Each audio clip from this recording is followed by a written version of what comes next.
그리스도께서 내 안에 계시기 때문에 마음이 상한 자를 고치시는 분이 내 안에 계시고, 포로된 자에게 자유를 주시는 분이 내 안에 계시고, 눈먼 자에게 다시 보게 함을 전파하는 분이 내 안에 계시고, 눌린 자를 자유롭게 하는 분이 내 안에 계시고, 은혜의 해를 전하는 분이 내 안에 계시기 때문에 그것이 바로 영광의 소망, 영광스러운 소망입니다. 내 안에 이미 그리스도께서 계시기 때문에 우리는 소망이 있는 것이죠. 그 그리스도께서 내 밖에 계시다면은 정말 어디 가서 찾습니까? 소망이 없습니다.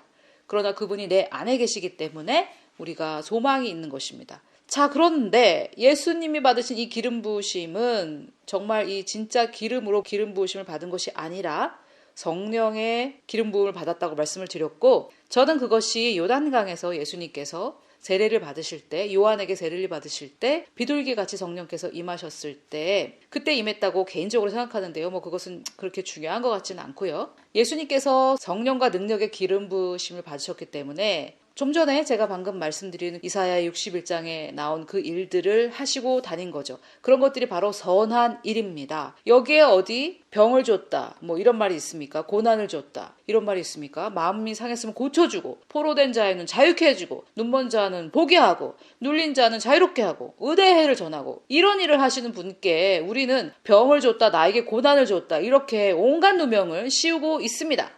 아무런 성경적 근거도 없는, 그때마다 하는 말이 바울의 가시, 그 가시가 질병이라는 근거를 찾아보세요. 그게 질병이라는 근거가 없습니다. 가시가 어떻게 질병입니까?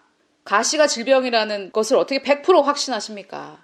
여기에 선한 일, 예수 그리스도께서 하고 다니셨던 선한 일은 바로 여기 나왔듯이 마귀에 눌린 모든 사람을 고쳤다, 눌린 자를 자유롭게 했다, 이렇게 말씀하셨잖아요. 이사야 61장에 나온 그 말씀들입니다. 예수님께서 기름 부음을 받으실 때 정말 그 기름을 부음을 받지는 않으셨지만, 물론 뭐 그 여인들에게, 옥합을 깬 여인들에게 기름을 머리와 발에 부음을 받으시긴 하셨지만, 예수께서 받으신 기름 부으심은 성령의 기름 부으심입니다. 성령의 세례입니다. 자, 그런데 놀라운 것이 하나 있는데요. 요한 1서 2장 20절에는 이런 말이 나옵니다. 그러나 너희에게는 거룩하신 분으로부터 기름 부음이 있으니 너희가 모든 것을 아느니라. 자, 이게 무슨 말이냐면 우리가 거룩한 분, Holy One, 즉 Holy Spirit, 성령님이시란 말인데요.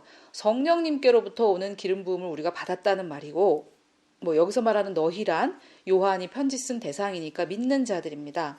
자, 그리고 그랬기 때문에 너희가 모든 것을 안다고 합니다. 여러분, 모든 것을 아십니까? 그렇다면 우리 영혼 몸 중에 모든 것을 아는 부분은 어디일까요? 혼은 절대 아니죠. 우리는 모든 것을 알지 못하니까요. 그래서 요한 1서를 보면 조금 어려운 부분이 나옵니다. 너희들은 죄를 진다 했다가 죄를 안 진다 했다가 이렇게 막 어려운 부분이 나오는데, 요한이 이랬다 저랬다 한 것이 아니라 요한은 혼에 대해서 얘기했다가 영에 대해서 얘기했다가 이렇게 우리를 영혼 몸으로 나누어서 요한이 얘기하고 있는 서신이기 때문에 그런 부분이 좀 헷갈릴 수 있습니다. 자, 그런데 여기에 나온 모든 것을 아는 우리의 부분은 우리의 영이라는 것에 이견이 없으실 것입니다. 자, 그러면 우리도 성령으로부터 기름 부음을 받았다는데, 이제 요한 1서 2장 20절을 믿으신다면 기름 부어 주시옵소서 이렇게 기도하셔야 되겠습니까? 또 누군가 저를 초대해서 말씀을 전하게 하시고, 말씀 전하기 바로 전에 이 반재경 전도사가 말씀을 잘 전하게 기름 부어 주시옵소서. 여러분, 말씀 전하기 5분 전에 기름 부음 받지 못한 자가 어떻게 말씀 전하기 5분 전에 갑자기 기름 부음을 받아서 막 말씀을 전하겠습니까? 하나님께서는 우리에게 부르심을 주실 때 이미 우리를 기름 부어 주셨습니다. 여기 요한일서 2장 20절에 나왔네요.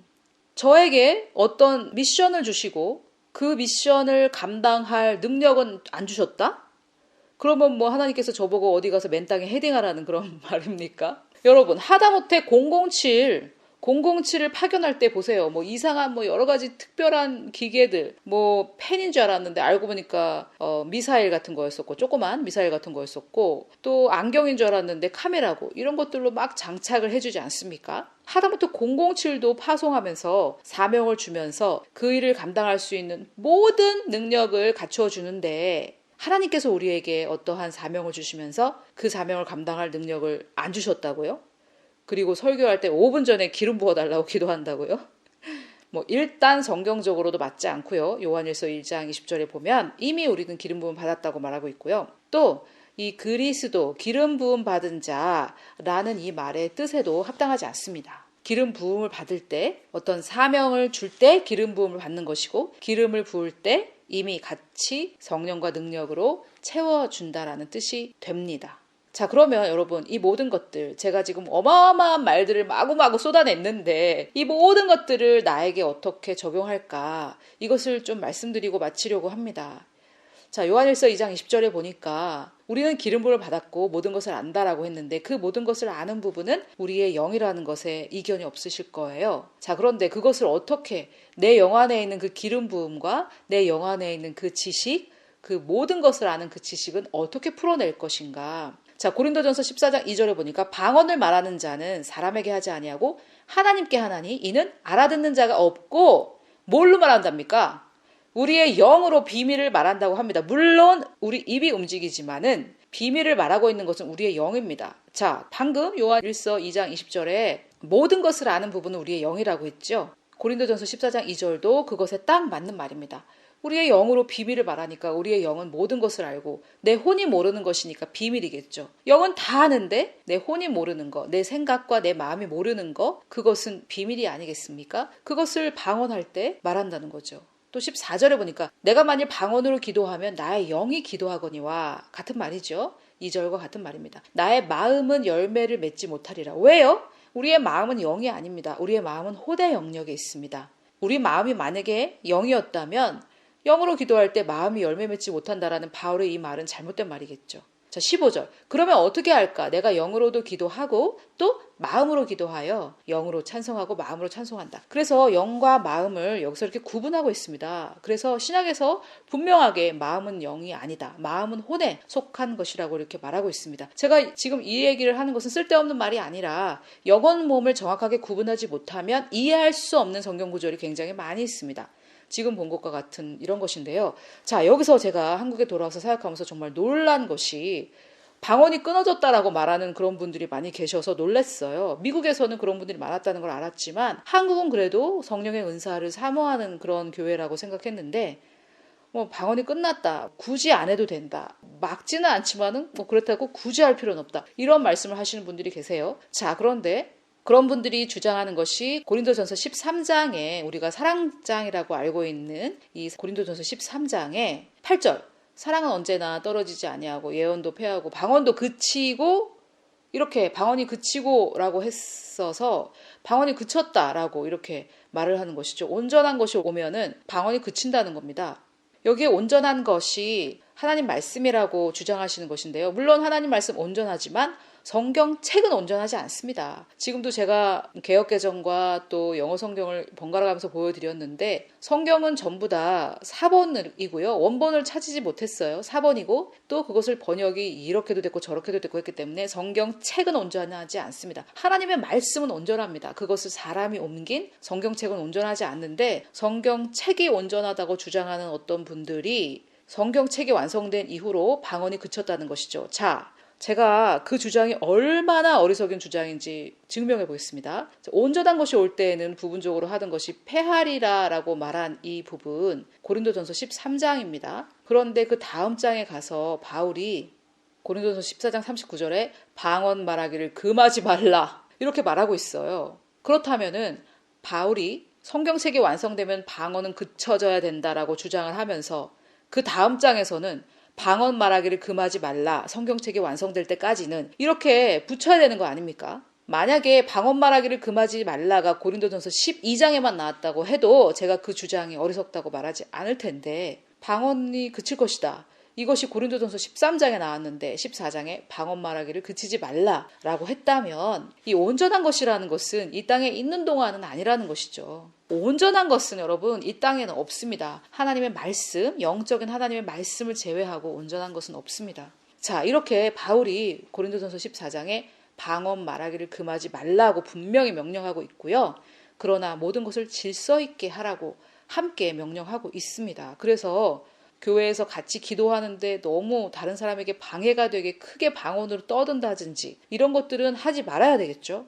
그러나 동시에 방언을 금하는 것도 바울은 금하고 있습니다. 금하는 것을 금하고 있습니다. 자, 그러면 일단 방언에 대해서 거부감이 있으신 분들을 위해 제가 말씀을 드렸고요. 자, 그러면은 아까도 말씀드렸듯이 우리의 기름 부음, 예수 그리스도께서 내 안에 계시다. 이것은 교리, 정확한 교리, 바른 교리, 진리인데 그것이 내 삶에 역사하려면, 즉 영향력을 미치려면 어떻게 해야 되는가? 여러 가지 방법이 있겠죠. 말씀을 묵상하고 이런 것들이 있겠지만 그 중에 하나, 우리가 기름 부음을 받아서 모든 것을 알고 있는 우리의 영, 이 영이 활동을 해야 되겠죠. 그러려면 우리 영이 활동하는 방법 중에 하나가 바로 제가 고린도전서 14장에서 보여드린 여러 가지 말씀을 통해 보여드렸듯이 방언을 통해 내 영에 있는 비밀, 즉 혼의 영역인 생각과 마음은 모르고 우리 영은 아는 그런 것들을 계속 말하고 영이 말하게 함으로 해서 열매를 맺는 것인데, 그때 내 마음도 같이 합해서 기도할 때 우리의 영이 열매를 맺는 것이죠. 비밀을 말하게 되고요. 그래서 이미 기름 부음 받았기 때문에 모든 것을 알고 있는 내 영이 활동할 수 있도록 하는 방법 중에 하나가 방언 기도라는 것까지 여러분들께 말씀을 드리고 싶었습니다. 자, 그래서 다시 정리를 하자면 내가 그리스도와 함께 십자가에 못 박혔기 때문에 이제 내가 사는 것이 아니라 내 안에 그리스도께서 사는 것이다. 이 구절을 묵상하면서 내 안에 계신 그리스도가 영광의 소망인데 그 그리스도는 도대체 무슨 뜻인지 그것을 오늘 말씀을 드렸습니다. 기름 부음 받은 자, 즉 하나님께 택함을 받아서 어떠한 직무를 받은 자라는 말인데요. 그 직무란 왕과 제사장과 선지자의 직무입니다. 기름 부음을 받는 것은 다 기름 부어야 할 필요가 없었습니다. 왕, 제사장, 선지자만 기름 부음을 받는데 기름 부음 받을 때 그 능력이 함께 온다고 말씀드렸고요. 예수님께서는 자기 자신을 그리스도로 정체성을 정의하셨습니다. 또 예수님께서 기름 부음 받은 이유, 어떤 일을 하기 위해 권세를 받으셨냐 하면 이사야 61장에 나온 마음을 상한 자를 고치시고 포로된 자에게 자유를 주시고 눈먼 자에게 다시 보게 하고 눌린 자를 자유롭게 하고 은혜의 해, 은혜의 때, 지금이 은혜의 때라는 것을 전하는 이러한 사명을 감당하기 위해 기름 부음을 받으셨습니다. 그런데 너무 놀라운 것은 그 그리스도께서, 이 사명을 받으신 그분께서 내 안에 계시면서 지금도 이 일을 하고 계신다는 것이죠. 할렐루야! 아멘! 지금도 내 안에서 내 마음을 고치고 계시고, 지금도 내가 포로된 부분에 있어서 자유함을 주시고, 지금도 내가 눈먼 부분에 있어서 나를 보게 하시고, 지금도 내가 눌려있는 부분을 자유롭게 하시고, 나에게 구약의 율법 옛 언약이 아닌 은혜의 해를 전하고 계십니다. 할렐루야. 자, 그런데 더 놀라운 것은 이 성령의 기름 부으심이 우리에게도 임했다는 것이죠. 성령을 받으신 분들에 한해서. 그래서 우리가 이미 성령으로부터 기름 부음을 받았기 때문에 우리도 모든 것을 아는데 그것은 바로 우리의 영이다. 그리고 그 영을 행동하게, 활동하게 만드는 방법 중에 하나는 방언으로 기도하는 것이다 라고 말씀을 드렸습니다. 자, 여러분, 제가 사실 구약부터 시작해서 신약까지 전부 다 망라해서 총망라해서 설명을 드렸고 방언의 유의까지 말씀드려서 시간은 길지 않았지만 어마어마하게 많은 말씀을 전해드렸는데요. 제가 오늘 인용한 구절들, 성경 구절들 여러분 이렇게 눈으로만 보지 마시고 직접 찾아서 좀 기록도 하시면서 그 말씀 하나하나 묵상하시면 더 큰 도움이 되실 겁니다. 사실 지금 여러분이 제가 전하는 말씀을 듣는 것은 로맨스 영화를 보는 것과 같고요. 직접 성경을 쓰면서 묵상하는 것이 직접 자기가 연애하는 것입니다. 맨날 로맨스 영화만 보면 뭐합니까? 직접 연애를 하셔야죠. 그래서 그냥 동영상만 보지 마시고 직접 오늘 제가 인용한 성경 구절들을 좀 적어 가시면서 그것을 쓰고 기도하면서 하나님께 그것에 대한 계시를 달라고 기도하시면 좋겠습니다. 그럴 때 우리 안에 계신 그리스도가 되시는 우리 예수님께서 우리의 눈을 열어서 진리를 보게 해 주실 것입니다. 그렇게 할 때 진리의 눈먼 우리를 다시 보게 해 주시는 우리 안에 계신 우리 주 예수 그리스도의 이름으로 저와 여러분을 축복합니다.